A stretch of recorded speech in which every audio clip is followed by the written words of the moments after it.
Definitivamente o Botafogo está sozinho, cara, na briga contra a corrupção no futebol brasileiro e também a hegemonia, né, de Flamengo, Palmeiras e outros clubes, né, que têm ali investimentos poderosos inserido, né, no departamento de futebol.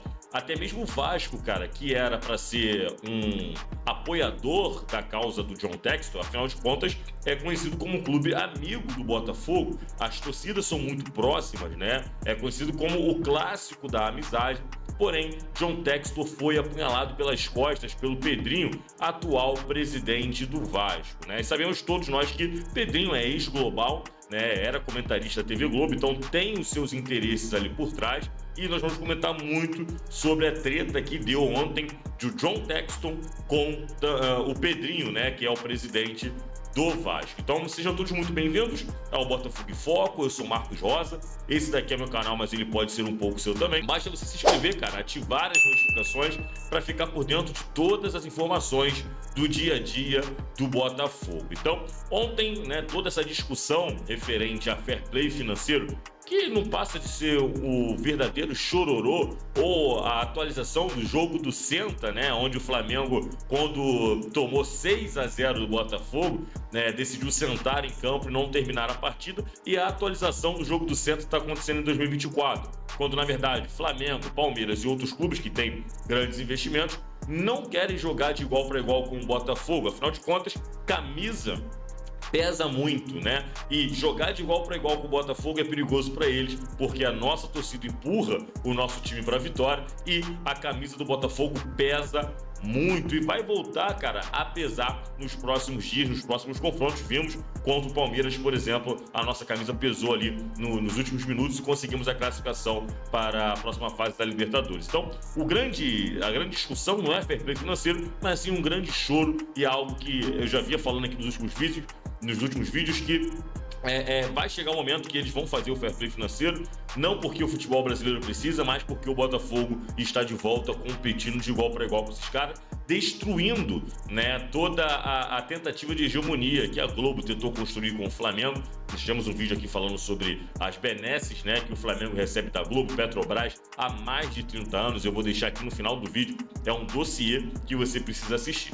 E aí o Botafogo, né, tá nessa briga contra a corrupção referente ao ano passado, as coisas estranhas que aconteceram, e também buscando, né, reencontrar o caminho dos títulos. E para isso, para reencontrar o caminho dos títulos, é necessário que haja investimento, e no futebol brasileiro tem que ser um investimento pesado. Assim como o Palmeiras fez com a Crefisa, assim como o Flamengo fez com a Globo, assim como o Flamengo fez com a Petrobras e com dinheiro público há tanto tempo, o John Textor está inserindo dinheiro no departamento de futebol do Botafogo. E isso, obviamente, não agradou nenhum dos grandes candidatos ao título, né? Não estão satisfeitos que o Botafogo está na briga, e está na briga para ganhar, tá? Não é brincadeira, não. O Botafogo vem muito forte para tentar o título em 2024, mais do que em 2023, inclusive. E aí, o Botafogo, o John Textor, né, foi pego de surpresa ontem, inclusive, quando estava apresentando novos jogadores do Botafogo, grandes contratações, inclusive, e aí chegou a notícia de que estava acontecendo uma reunião lá na CBF, no qual o Botafogo não foi convidado, um dos poucos não convidados, dentre os grandes do Campeonato Brasileiro, para se discutir o fair play financeiro. O primeiro problema está aí. Como discutir fair play financeiro sem o clube que é o líder do campeonato, o clube ao qual tem investido muito dinheiro para recuperar a história do clube carioca, do gigante Botafogo, não ser convidado para uma reunião onde vai se discutir fair play financeiro é, no mínimo, uma apunhalada pelas costas. E aí, o John Textor estranhou, não a reunião, porque já sabíamos que isso ia acontecer, eu já vinha falando aqui no último vídeo que eu postei aqui ontem, foi na parte da manhã, eu já vinha falando, já tinha essa informação, não podia falar ainda porque não estava confirmado, mas eu já tinha informação de que essa reunião iria acontecer no meu último vídeo. Se você for assistir lá, eu falo, gente, no ano que vem teremos fair play financeiro, já está tudo acontecendo por trás das cortinas. E o John Textor foi pego de surpresa, não por essa reunião, porque a gente sabia que isso ia acontecer em algum momento, mas pelo Pedrinho, cara, presidente do Vasco, estar presente, né, na reunião onde está se discutindo o limite de gasto para a contratação. A surpresa de John Textor se dá por parte que o Vasco, até pouco tempo atrás, era uma SAF, né, e tanto o Botafogo quanto o Vasco têm em contrato a obrigatoriedade de investir no departamento de futebol. E o John foi lá e falou algumas coisas sobre o Pedrinho, que nós vamos ver agora, e o Pedrinho rebateu a fala do John Textor, mas ali tentando jogar para a torcida, para se livrar ali do mau caráter que ele foi. Então, vem comigo, se liga só na fala dos dois mandatários, né? Do mandatário do Vasco e também do Botafogo. O que disse o John Textor, né? O Textor falou o seguinte: Estou construindo a minha relação com o Pedrinho, né? O rapaz lá do Vasco. Eles tentaram executar uma SAF. O contrato deles exigia que o investidor gastasse muito mais. Então eu acho curioso ele falar em fair play financeiro só porque a SAF dele não funcionou muito bem. Se a 777 tivesse nos trilhos, o Vasco estaria fazendo exatamente a mesma coisa que o Botafogo agora. Então o Texto deu ali uma alfinetada, né, no Vasco e também no Pedrinho, dizendo mais ou menos o seguinte: cara, é inacreditável que você participe de um conluio desse contra o Botafogo, sendo que há pouco tempo atrás você era SAF e você gostaria de ter esse investimento no seu clube, né? Não faz sentido você estar do outro lado do muro lutando contra o clube que, assim como o Vasco, né, o Botafogo, assim como o Vasco, está buscando a sua reconstrução.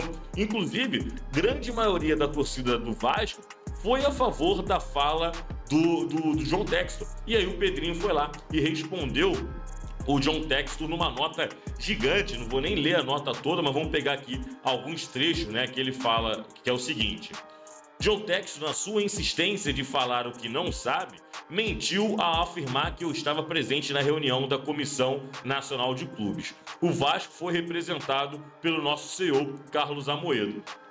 Ô Pedrinho, pelo amor de Deus, você já começa a nota completamente errado. Quando o texto fala que o Pedrinho estava na reunião, ele está citando que você é o presidente dessa bagaça aí. E você, como presidente dessa bagaça, não deveria permitir que o Vasco participasse de um conluio contra o Botafogo. É disso que o John Textor está falando, não que você, em pessoa física, estava lá, que é quem estava representando o Vasco. E quem estiver representando o Vasco lá está representando você como presidente da instituição. Então você já começa sua nota aqui completamente assumindo um erro de estar do lado do Flamengo e do Palmeiras. Quando o bicho pegar, quem vai estar do seu lado não vai ser o Palmeiras e o Flamengo. Então você escolheu o lado errado da história. E aí depois ele fala aqui também: por que o John Textor se preocupa tanto com o Vasco SAF? Porque tenta desqualificar o Vasco em uma relação societária que não lhe interessa. Realmente, Pedrinho, a gente não tem interesse. O John Textor, o Botafogo, a torcida do Botafogo não tem interesse nenhum na situação financeira do Vasco, na situação que o Vasco se encontra com a SAF. Mas, na verdade, como clube amigo, gostaríamos muito, cara. Eu desconheço o torcedor botafoguense que torça para o mal do Vasco. Mas, infelizmente, você tomou um caminho que, a princípio, é um caminho sem volta. Você escolheu o seu lado nessa briga. E aí ele termina a nota ali jogando um pouco para a torcida, né? As pessoas precisam entender de uma vez por toda que o Vasco de hoje tem representatividade, não se calará jamais diante de qualquer insinuação infundada e ninguém mais vai falar, vai faltar com respeito com a instituição que me ensinou o que é ético e não mentir. Ah, Pedrinho, de ética você deve conhecer muito pouco, porque se você fosse ético mesmo com a sua torcida, cara, você não participaria de uma reunião, não se sentaria à mesa ao lado do Flamengo, que escurraça vocês, vira e mexe aí, referente à utilização do Maracanã, né? Você não deveria ter sentado na oposição do Botafogo, que empresta o estádio para você jogar quando você está sem campo para jogar, e o Flamengo não permite, o Flamengo e o Fluminense permite você jogar lá no Maracanã. Então, assim, é o fim da relação entre Botafogo e Vasco nos bastidores, acredito eu, e também da relação John Textor e Pedrinho, cara. E de uma vez por toda, a torcida do Botafogo tem que entender que a amizade, né, o carinho que tem entre os dois clubes está restrito apenas à torcida, aos nossos amigos, né? Conhecemos muitos vascaínos, somente isso. Nos bastidores está ruído e o Vasco se tornou, sim, oposição dos bastidores do Botafogo. Agora a gente tem que ver como é que o John Textor vai responder. Acredito eu que não vai responder, mas o Pedrinho vai tocar a sua vida. O Botafogo está realmente contra tudo e contra todos, e contra o Vasco agora também, afinal de contas ele assumiu a oposição do Botafogo. E eu queria saber de vocês, cara, aqui nos comentários, O que você achou da postura do Pedrinho em liberar o Vasco de participar de uma reunião que é, de certa forma, oposição ao Botafogo, ao futuro do Botafogo e também ao futuro do Vasco? E se você acha que o John Textor fez correto em expor essa incoerência, cara, do Pedrinho em participar dessa reunião? Então, muito obrigado você que chegou até aqui. Não esquece de deixar o seu like e até o próximo vídeo. Valeu, falou!